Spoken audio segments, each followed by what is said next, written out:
gobierno de los Estados Unidos presenta Preludio a la Guerra. Producido por el Departamento de Guerra, División del Servicio Especial, Fuerzas del Servicio de la Armada con la cooperación de Signal Corps.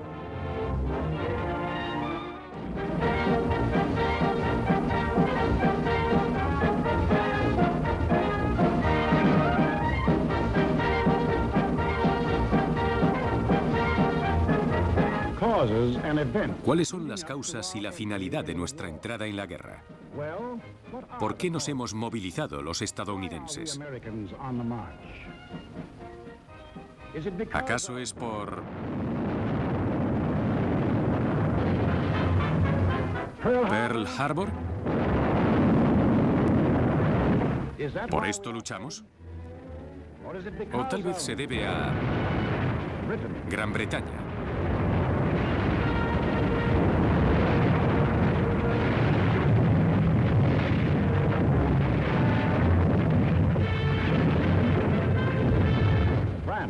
A Francia.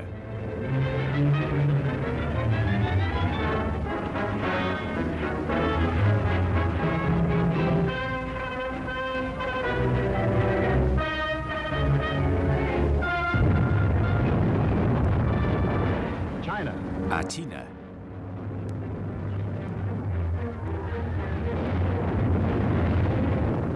A Checoslovaquia.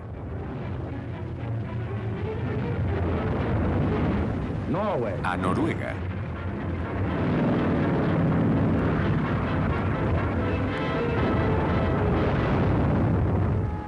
A Polonia.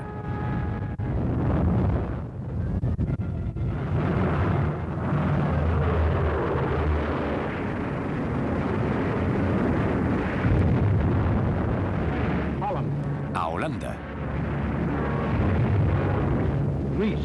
A Grecia.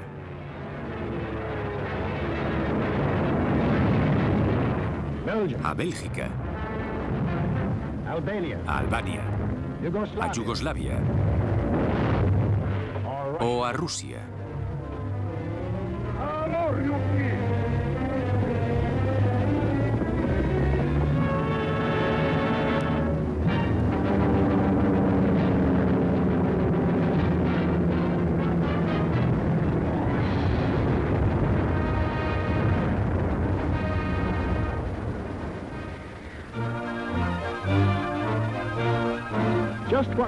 ¿Qué nos hizo cambiar nuestra rutina diaria de la noche a la mañana?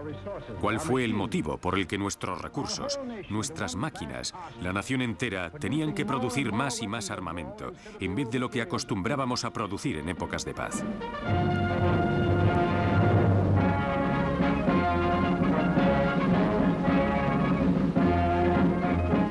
¿Qué nos obligó a ponernos el uniforme listos para combatir al enemigo en cada continente, en cada océano?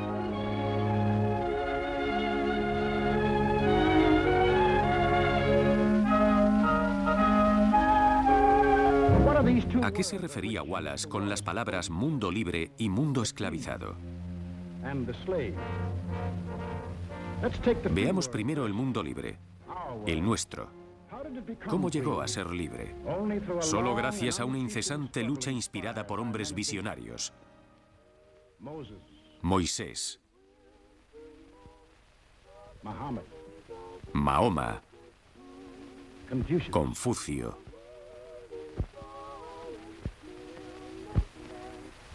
Jesucristo. Ellos creían que a los ojos de Dios todos los hombres eran iguales. A partir de esa idea, se desarrolló un espíritu entre hombres y naciones que nuestra Declaración de Libertad expresa de la mejor manera. Sostenemos estas verdades que no necesitan explicación, como la de que todos los hombres fueron creados iguales. Es la piedra basal sobre la que se construyó nuestra nación y el ideal de todos los grandes libertadores: Washington, Jefferson, Garibaldi, Lafayette, Bolívar, Lincoln. Faros que iluminaron un mundo en tinieblas. Aquel gobierno del pueblo, por y para el pueblo, no desaparecerá de la faz de la tierra. Luchar, vivir, morir. ¿Para qué? Por la libertad. Aquello por lo que los hombres han luchado desde el comienzo de los tiempos. Para ser libres.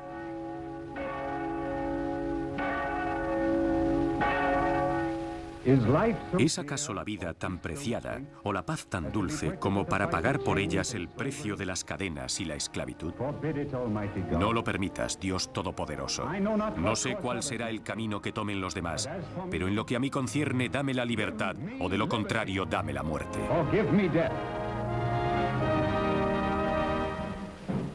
Veamos ahora el otro mundo. Allí insisten en que el progreso se construye aniquilando la libertad. Allí se empeñan en extinguir las luces de los faros una a una. Allí el curso de la historia iba marcha atrás. El origen está en Italia, cuando un ambicioso agitador marchó sobre Roma con sus fanáticos. Al igual que los demás países después de la Gran Guerra, Italia atravesaba una mala época, acrecentada por disturbios políticos, pobreza y desempleo. Dos opciones eran las únicas para los italianos: resolver sus problemas en libertad, democráticamente, o dejar que alguien se hiciera cargo de la situación.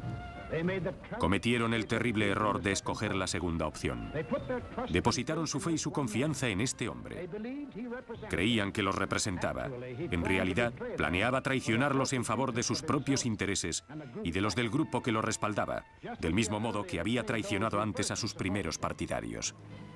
En Alemania, otro demagogo aún más contundente convocó a sus seguidores a marchar desde las cervecerías de Múnich. Él también estaba aprovechando el caos provocado por la posguerra de una forma aún más miserable.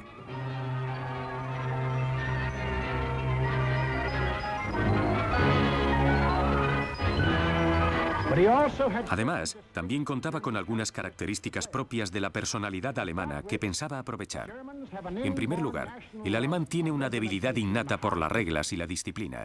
Él podría aprovecharlas.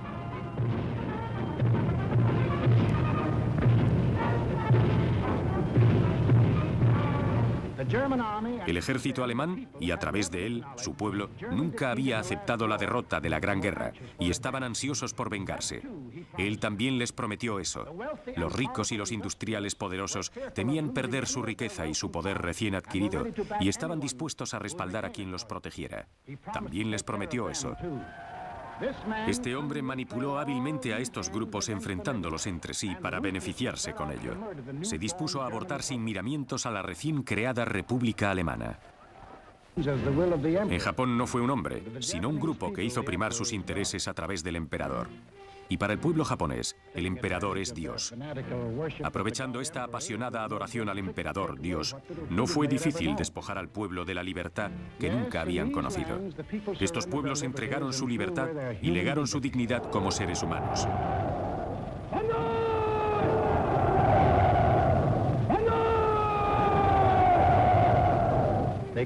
Rehusaron de sus derechos como seres individuales.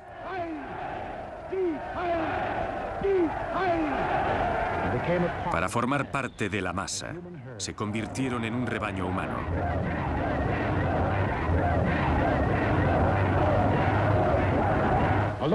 Aunque estos países estaban alejados entre sí y tenían diferentes costumbres e idiomas, un veneno común les hacía parecerse. Cada ejército tenía un uniforme. En Italia los nuevos jefes comenzaron a usar camisas negras. En Alemania las camisas eran pardas. En Japón se ocultaban tras el uniforme del ejército, pero en realidad pertenecían a una siniestra sociedad secreta cuyo símbolo era el dragón negro. Los otros dos también tenían su símbolo. Alemania se decidió por la esvástica, mientras que Italia eligió el antiguo símbolo romano, las fasces. En Alemania el nuevo orden fue bautizado nacionalsocialismo o nazismo. En Italia, un nombre más breve, fascismo. En Japón tenía muchas denominaciones. La nueva era de la iluminación, el nuevo orden en Asia, la esfera de la coprosperidad. Pero bajo esa nueva corteza, lo que yacía no era más que el viejo imperialismo militar pasado de moda. Los nipones se quedarían con la prosperidad y el resto con la corona. Se dice que los problemas nunca vienen solos. Miren bien a este trío. Recuerden sus rostros. Fíjenlos en su mente. Si llegaran a encontrarlos, no lo duden.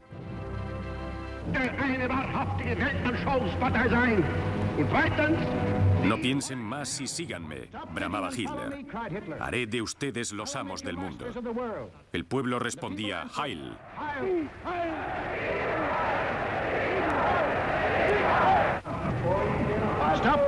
No piensen más, crean en mí, arengaba Mussolini, y les devolveré la gloria de los tiempos de Roma. Y el pueblo respondía, Duce, Duce.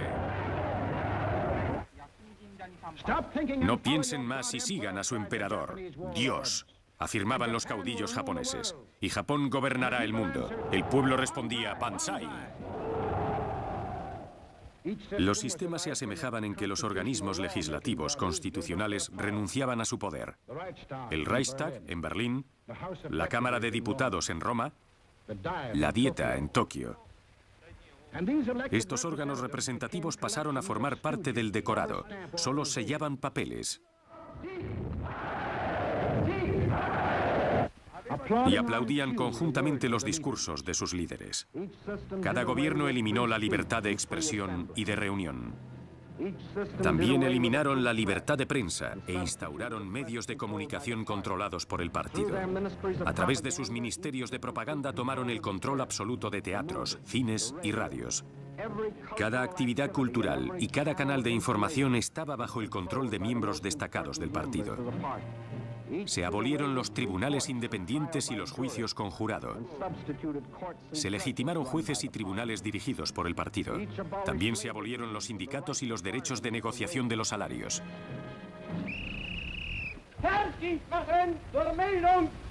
Achtung! Abteilung 6, 310 mit 1-3-114 beim Grabenbau. Danke.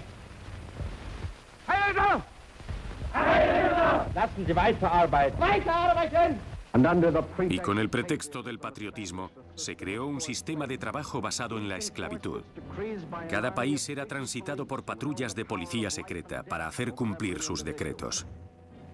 Un ejército que tenía en sus manos la vida o la muerte de cada ciudadano. Y a los pocos que todavía creían en la libertad y así lo expresaban, les respondían: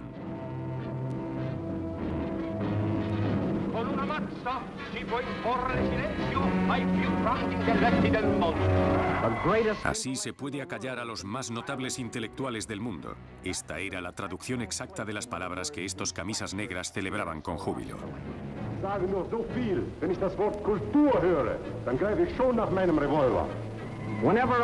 Cada vez que alguien menciona la palabra cultura, mi primera reacción es coger mi arma. Sí, ese era su idioma, la porra y la pistola.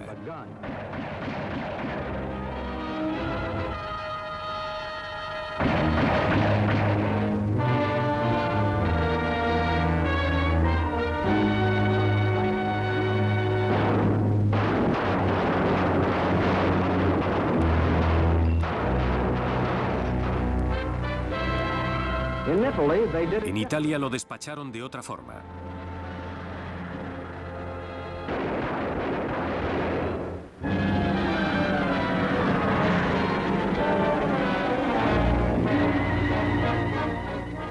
Mientras que en Japón,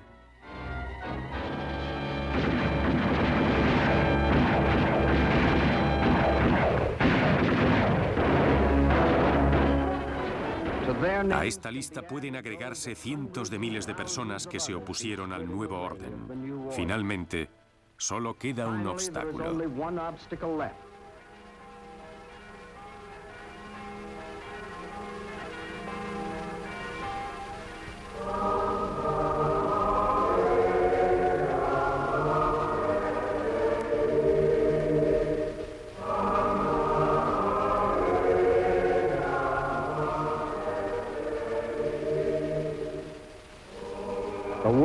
La palabra de Dios no armoniza con la del Führer. Así que Dios debe desaparecer.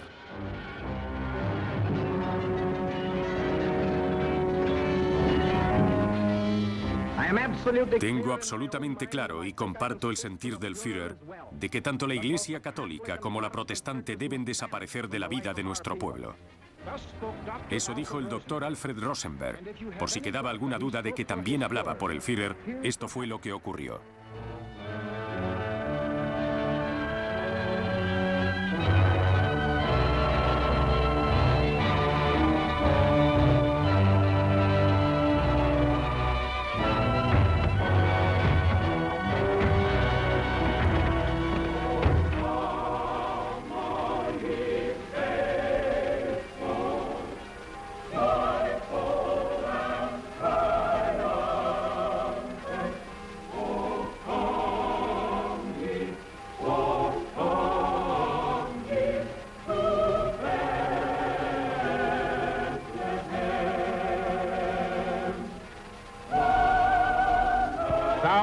Miles de religiosos más, protestantes, católicos, judíos, fueron perseguidos, arrestados y confinados en campos de concentración.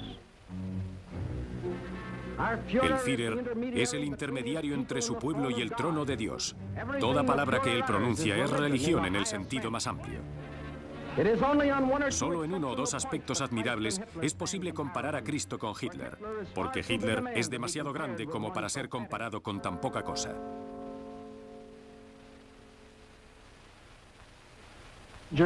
Todos los días en las aulas alemanas,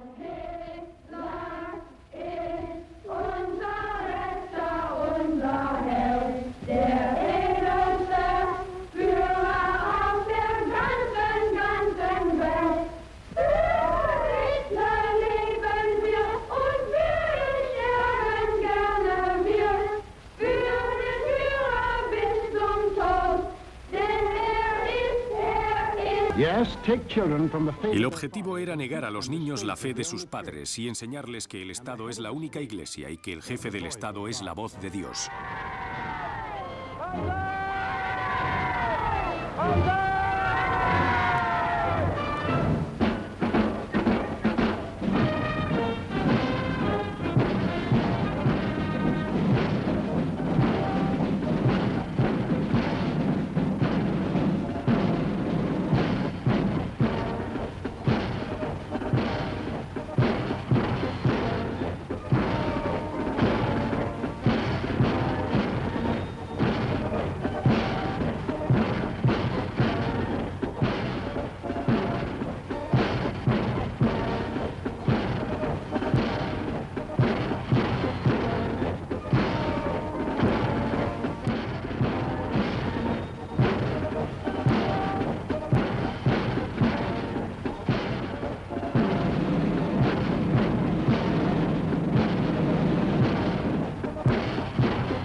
Esa era la manera de vivir, o mejor dicho, la manera de morir en ese otro mundo.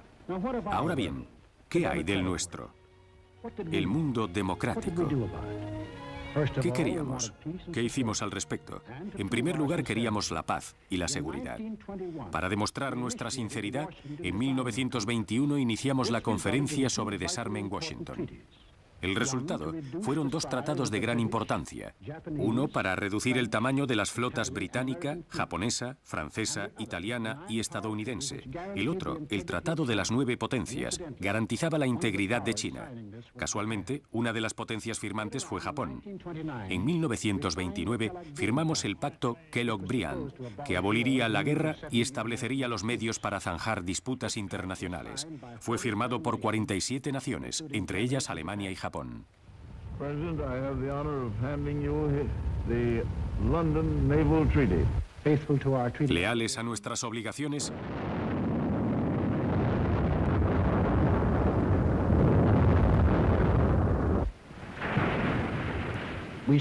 nos deshicimos de más del 60% de nuestro equipamiento naval y redujimos nuestro ejército a un conjunto de 136.000 hombres, más pequeño que la Policía Federal de Rumanía. Hicimos crecer nuestra esperanza de alcanzar la paz, tanto que llegamos a la conclusión de no luchar, a menos que nos atacaran directamente. Nos dejamos influir por aquellos que decían que encontraríamos seguridad si nos aislábamos. La disparidad en nuestro modo de pensar se ve reflejada en la opinión pública, tal como se aprecia en el noticiario Pathé de 1939.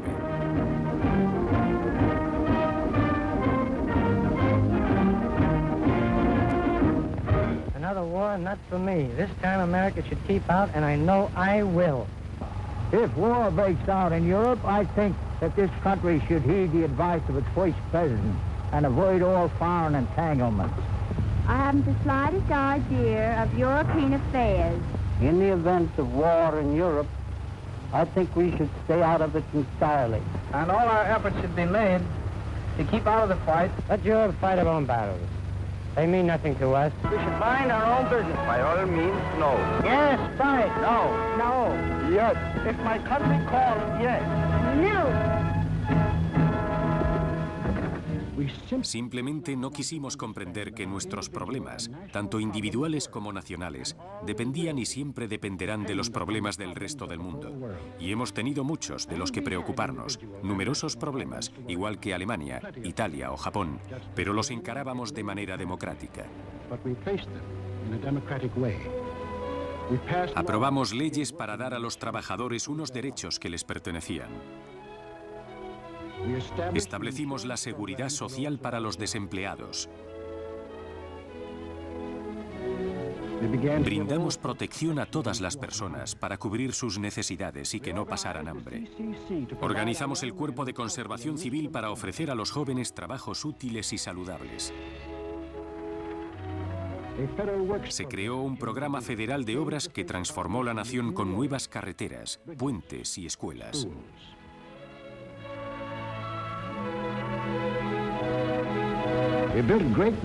Nuevos embalses llevaron el milagro de la electricidad a millones de personas. Estos son algunos de nuestros logros, pero hay hechos de los que no podemos estar tan orgullosos. Volvimos la espalda a la Liga de Naciones. Aprobamos la ley de aranceles que nos aisló mucho más del mundo. Fomentamos leyes que aumentaron la prohibición. Pero a pesar de estos errores, nunca se nos pasó por la mente prohibir nuestras libres instituciones. El hombre de a pie aún gobernaba el país. Podía elegir a quién votar entre Dewey, Willkie, Roosevelt o cualquier otro. En Alemania solo podían elegir entre Hitler, Hitler o Hitler.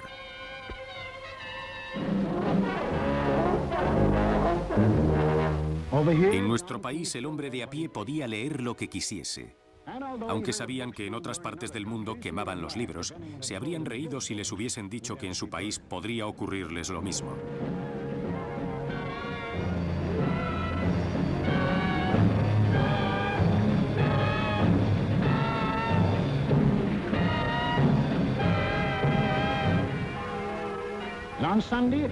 El domingo, si así lo deseaba, el ciudadano podía ir a la iglesia que quisiera.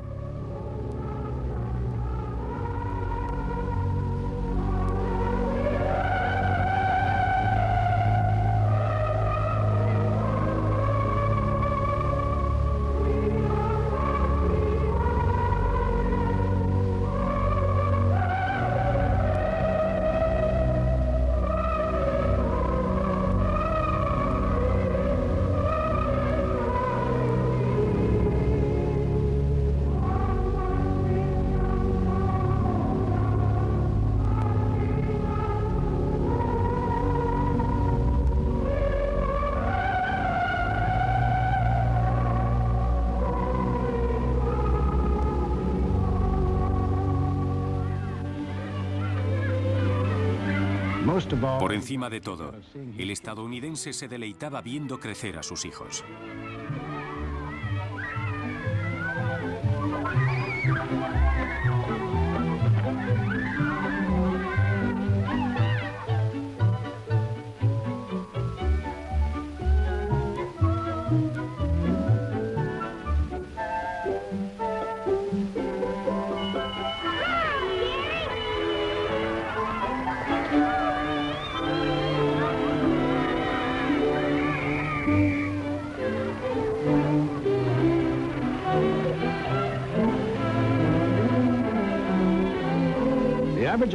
El ciudadano americano no era del todo consciente de los planes de algunos peligrosos individuos para los hombres corrientes como ellos.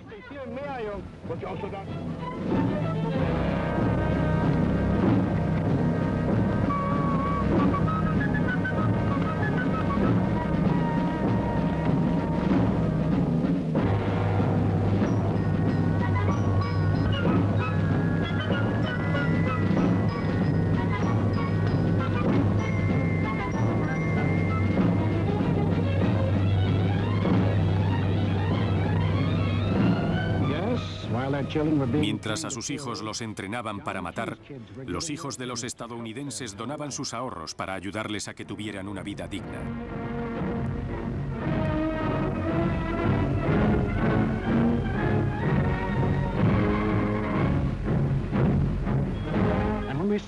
Cuando veíamos estos rostros en los noticieros, a menudo nos daba la risa. Para nosotros eran personajes de una comedia musical.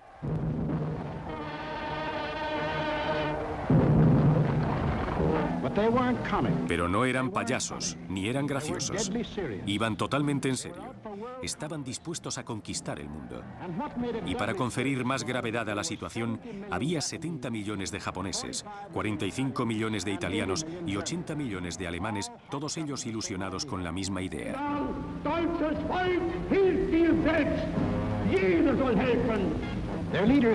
Sus líderes habían convencido al pueblo de que eran superhombres.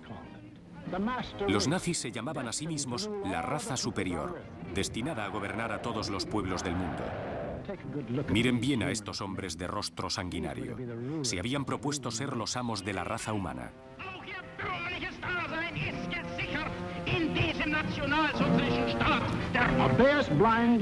Obedezcan ciegamente y ocuparán el lugar que les corresponde en el mundo.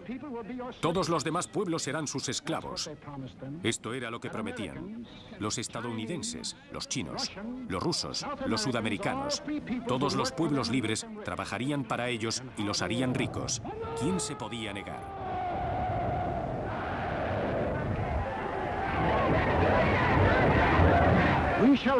Recobraremos la gloria de los tiempos de Roma. Hoy gobernamos Alemania, mañana el mundo. El Pacífico es nuestro. Era inevitable que estos países se confabularan contra nosotros. Este hombrecito es nuestro amigo Kurusu, quien se ganó nuestros corazones en diciembre de 1931. Aquí, él y sus amigos se están repartiendo el mundo de antemano, extendiendo sus aspiraciones. Observen bien qué reclaman. Esta es Italia cuando Mussolini llegó al poder en 1922. Su primer acto de gobierno fue anunciar a su pueblo que era dueño legítimo de Córcega, Niza, Saboya, Albania, Túnez, Etiopía y de un corredor terrestre que la unía con Libia. Para el futuro, soñaba con grandezas aún mayores. El Imperio Romano, tal como existió hace más de 2000 años. El dominio de todas las tierras lindantes con el Mediterráneo. Lo llamaban Mare Nostrum, nuestro mar, como los antiguos romanos.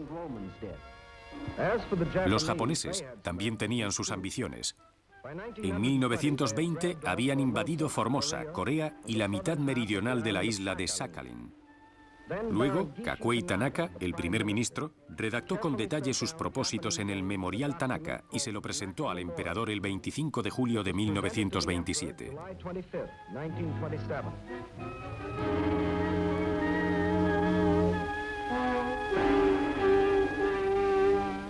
Su sueño consistía en lo siguiente: Manchuria como fuente de materias primas, China para aportar mano de obra y luego una marcha triunfal a través de Indochina, Siam, Birmania, las Indias Orientales, para avanzar hacia Australia y Nueva Zelanda.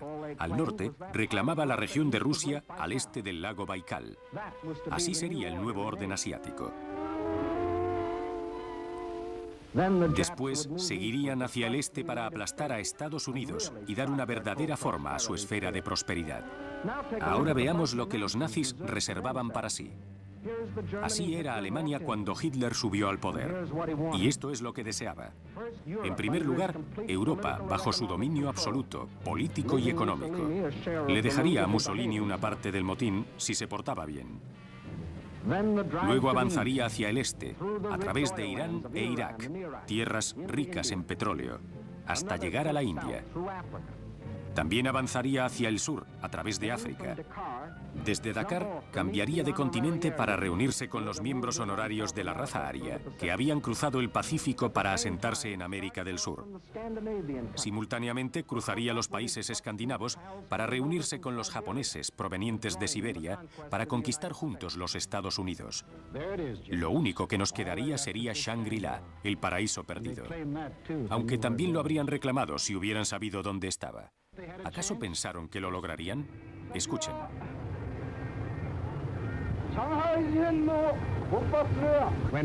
Cuando se declare la guerra entre Japón y Estados Unidos, no me conformaré con ocupar Guam, Filipinas, Hawái y San Francisco. Ansío dictar los términos de la paz a Estados Unidos desde la Casa Blanca. Yamamoto escribió esto en enero de 1941. El ejército conquistador nipón marchando por la avenida Pensilvania. Ese era el principal objetivo. Verán qué hicieron con los ciudadanos de Nankín, Hong Kong y Manila. Imaginen cómo disfrutarían marchando por Washington. Pero antes de atacar, había que encarar un paso previo. Desde Berlín, Roma y Tokio se lanzó la campaña, la propaganda para confundir, dividir y ablandar a las víctimas. Se pusieron a la defensiva. Gritaron a los cuatro vientos que habían abusado de ellos, que habían sido oprimidos, que el mundo estaba equivocado y ellos en lo cierto. Gritaron lo suficientemente alto y lo repitieron con frecuencia para que los creyesen, pero sobre todo querían manipular a la prensa independiente y su libertad de expresión, para destruirnos. Lebensraum, clamaban, espacio para vivir. Nuestros países están superpoblados. Al mismo tiempo, recompensaban a las madres que traían al mundo más hijos varones.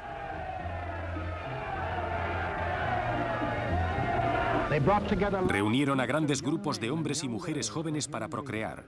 Lean lo que escribió uno de sus líderes.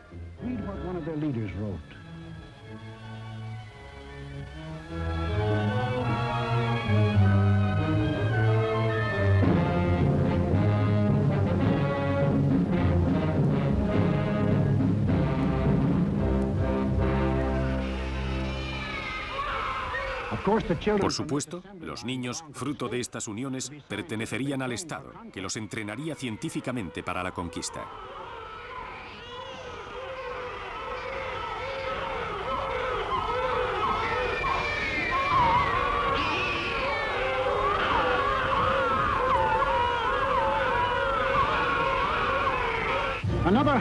Otra mentira era la escasez de materias primas. Argumentaban que ellos eran los pobres y nosotros los ricos. Pero a pesar de esta supuesta escasez, levantaron las más imponentes maquinarias bélicas que el mundo había conocido. Estas cifras están tomadas del presupuesto militar alemán. En realidad, entre 1933 y 1939, el programa de rearme de Hitler costó más de 80.000 millones de dólares.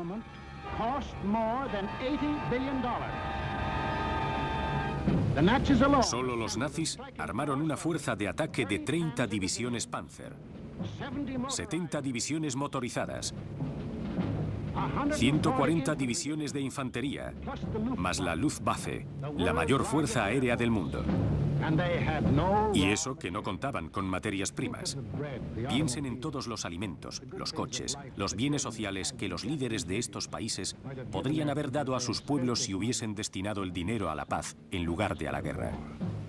¿Ustedes son conscientes de cuántos miles de millones estamos gastando para igualar su poderío militar? No, estos argumentos eran pantallas de humo. Cuando comenzó la guerra, se vio que en realidad las democracias eran los pobres y nuestros enemigos los ricos. Y cuando la guerra llegó, ¿de dónde vino?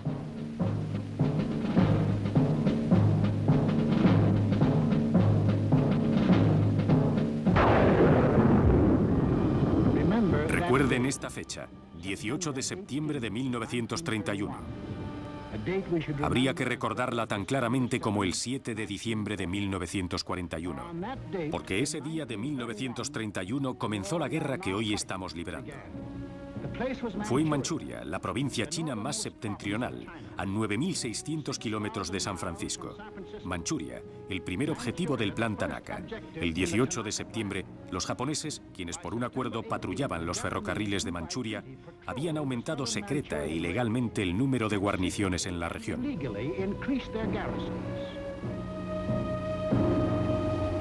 En la frontera entre Corea y Manchuria se formó todo un ejército japonés, equipado para una campaña que transcurriría en invierno. Solo necesitaban una excusa, así que la crearon. A las 22:30 horas de esa noche, justo después de que pasara el expreso Mukden, se dinamitó una sección de las vías, dañando un riel y 2 traviesas. Era una ofensa al honor de Japón. En media hora, la guarnición japonesa de ferrocarriles lanzó un ataque coordinado contra la guarnición china en Mukden, mientras sus ocupantes dormían. La matanza fue espantosa. A medianoche, el ejército japonés, convenientemente ubicado, cruzó en masa la frontera con Corea y así dio comienzo al primer acto de agresión explícita, la invasión de Manchuria. En 4 días, invadieron toda la región sur de Manchuria y poco después, todo el país. Entonces Manchuria se convirtió en Manchukuo, un estado títere cuyo trono fue ocupado por Henry Puyi, un cómplice raquítico adiestrado por los japoneses para este trabajo durante 7 años, proporcionándole mujeres y la vida de un rey. En Washington, Henry Stimson, entonces ministro de Exteriores y ahora ministro de Guerra, envió una airada denuncia del ataque. Para investigar la situación, la Liga de las Naciones envió a Manchuria un comité encabezado por Lord Lytton y en el que se encontraba nuestro general Frank McCoy. En octubre de 1932, el comité dio a conocer su informe. We found that the Japanese occupation of this large part of China was not justified on the ground of self-defense, and that the new state which had been set up was a Japanese protectorate rather than a genuine case of Manchurian self-determination. Shortly after, poco después, la Liga condenó a Japón como nación agresora. Son Excellence, Monsieur Matsuoka, délégué du Japon. I call on His Excellency, Monsieur Matsuoka, delegate of Japan.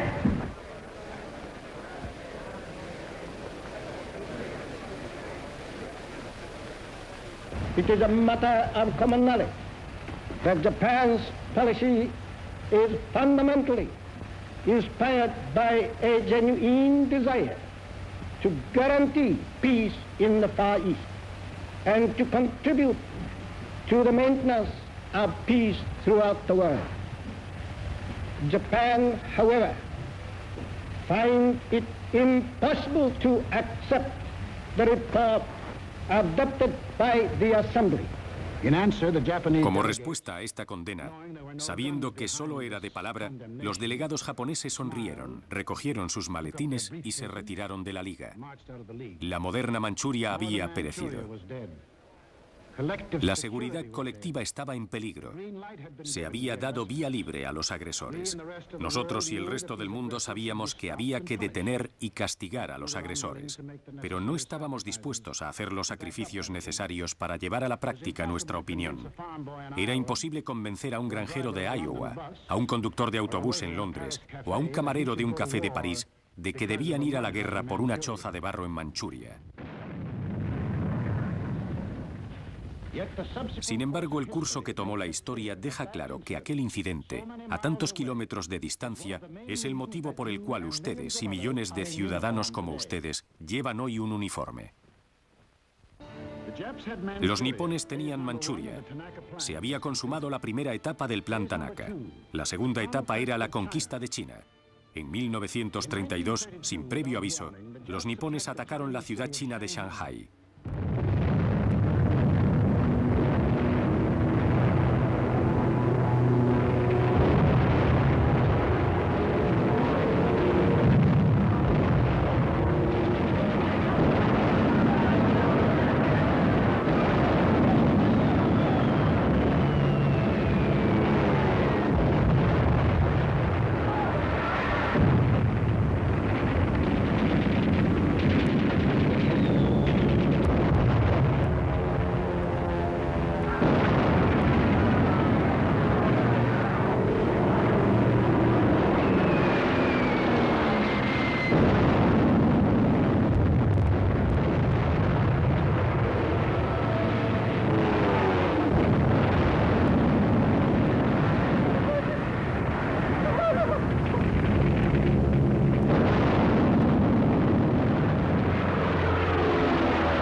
En Shanghái Sur se toparon con una resistencia tan obstinada que tuvieron que enviar a más de 75.000 soldados para hacerse con la ciudad. Esta resistencia los obligó a trasladar su campaña hacia el norte. En 1933 anexionaron a Manchuria la provincia de Jehol. Los nipones habían lanzado la segunda etapa del Plan Tanaka, pero todavía les faltaba concluirla. Debían enfrentarse a las Naciones Unidas bajo el liderazgo del general Chiang Kai-shek. El pueblo chino luchó y aún lo sigue haciendo. Mientras tanto, ¿qué ocurre con los camaradas de Japón? ¿Qué pueblo indefenso planeaban bombardear, diezmar, esclavizar? Hitler aún no estaba listo, pero Mussolini sí. Tenía que estarlo porque el malestar crecía en el pueblo. El fascismo no había creado el paraíso terrenal que había prometido, así que recurrió al truco de iniciar una guerra en el extranjero para desviar la atención de los problemas internos. Así que Mussolini se golpeó en el pecho cual Tarzán y miró a su alrededor en busca de un digno adversario. Lo encontró pronto: Etiopía. Un país fácil para comenzar un glorioso imperio. Su ejército no tenía ametralladoras, tampoco tenía tanques, tenía fuerza aérea formada exactamente por un anticuado avión.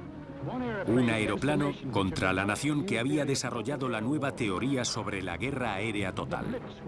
La teoría del ataque relámpago que barrería ciudades y aniquilaría civiles, hombres, mujeres y niños por igual.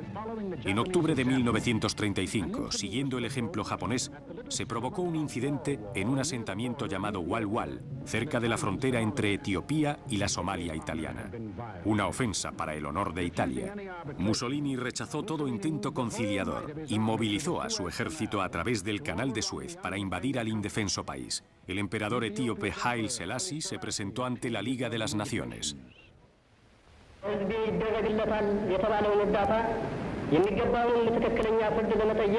I must still fight on until Debo seguir luchando hasta que aparezcan mis aliados, que si se retrasan o nunca aparecen, les anuncio sin rencor que Occidente desaparecerá.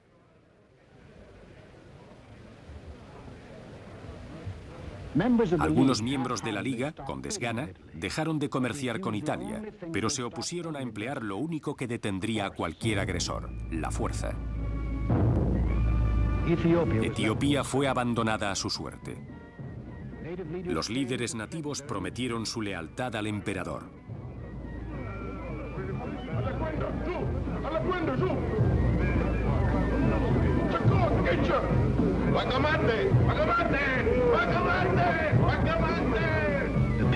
El pueblo de Etiopía, con sus lanzas y sus manos desnudas, se enfrentó a las armas y a los tanques del invasor, luchando con desesperación y gallardía para evitar que su país fuera conquistado.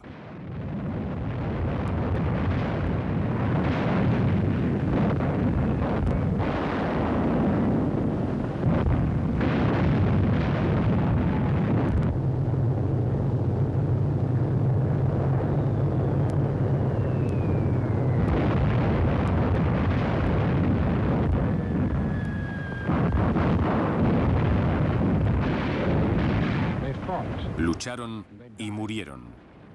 Tristemente solo cabía un desenlace. Triunfó el poder. Italia conquistó a Etiopía. Muchos de nuestros líderes electos nos advirtieron sobre el peligro.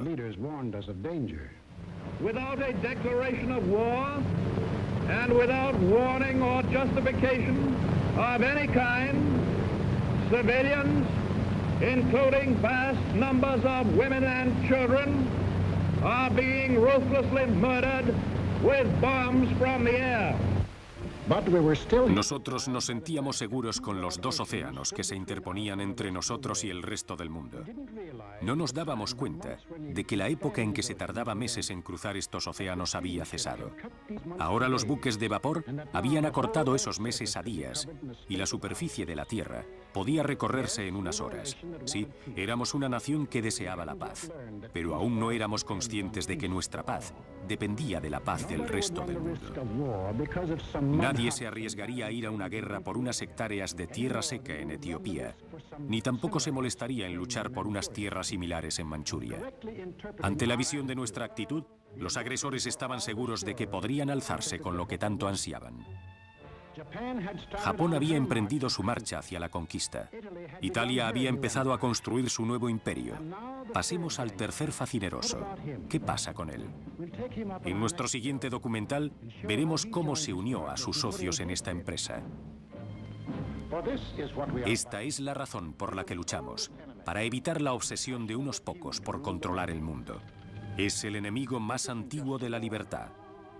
No es solo una guerra, es la lucha a vida o muerte del hombre común contra los que quieren volver a convertirlo en un esclavo.